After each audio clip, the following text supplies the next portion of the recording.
Welcome to lesson 1. The key here is understanding that our beliefs are decisions, but they are not true.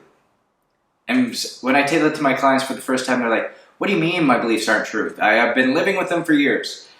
And that is what we are going to untap into today, is understanding that our beliefs are just simply experiences.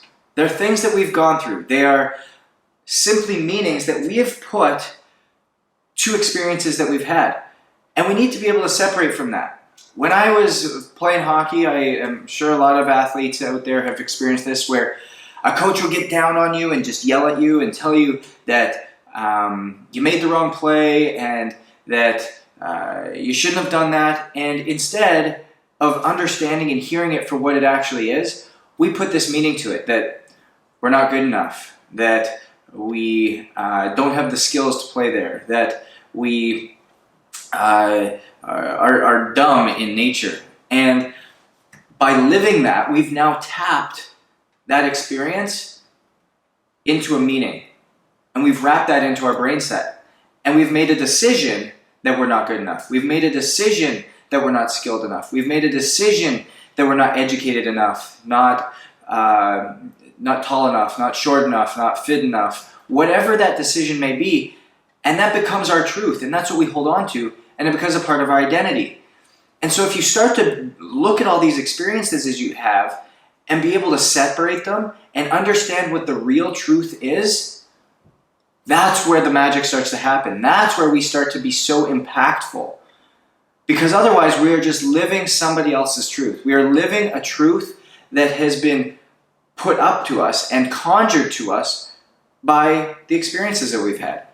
We're never going to stop experiences. How often do you hear people say, it's all about the experiences in your life. Spend money on experiences. Because they are so impactful to us. They shape who we are. And so unless we're able to detach the meaning from those experiences, we're going to be a version of ourselves that somebody else has shaped. And that is what we have to understand, is we need to question every single belief that we have, because it's a decision, and it's a conscious decision. Just as I'm sure you guys are going through this saying, man, that makes so much sense. I understand that I was around my parents as a kid and they'd always fight about money. So anytime money comes up, I have this anxious feeling inside me. Or you have this, you had a family member that had a business fail.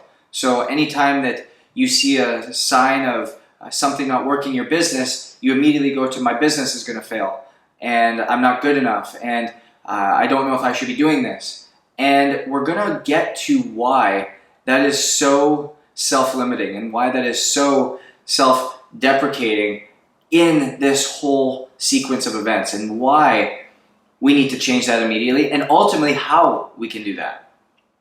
When I was leaving the athletic world and getting into the business and entrepreneurship world, I had a lot of self-doubts that had been fostered by my time in sport, with people telling me that I wasn't good enough, I wasn't fast enough, I wasn't strong enough, I wasn't fit for the business space, I wasn't fit for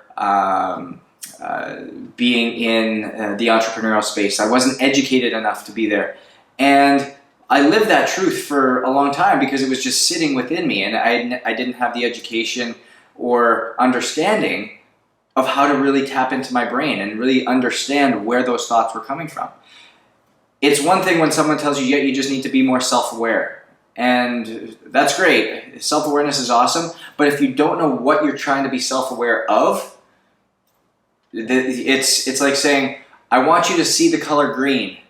And you're closing your eyes and, okay, I see the color green, but what green object am I looking at? Am I trying to look at a tree? Am I trying to look at a leaf? Am I trying to look at a frog?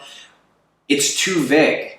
It needs to have more of a direction of what we're looking for. So now understanding that experiences shape who we are because we attach a meaning to it, which ultimately give us our thoughts, we now have the power. We've taken back the power to understand that experiences are just experiences, and we can accept them as that. and we can choose the meaning that we give them. And as we go along here, we're going to identify the two states of being in which we want to operate from and how we do that. So leaving here, very basic, I just want you guys to understand that our experiences are simply experiences, and that the meaning we put to them is extremely important. And we're going to create better meanings so that we can shape our lives in the way that we want.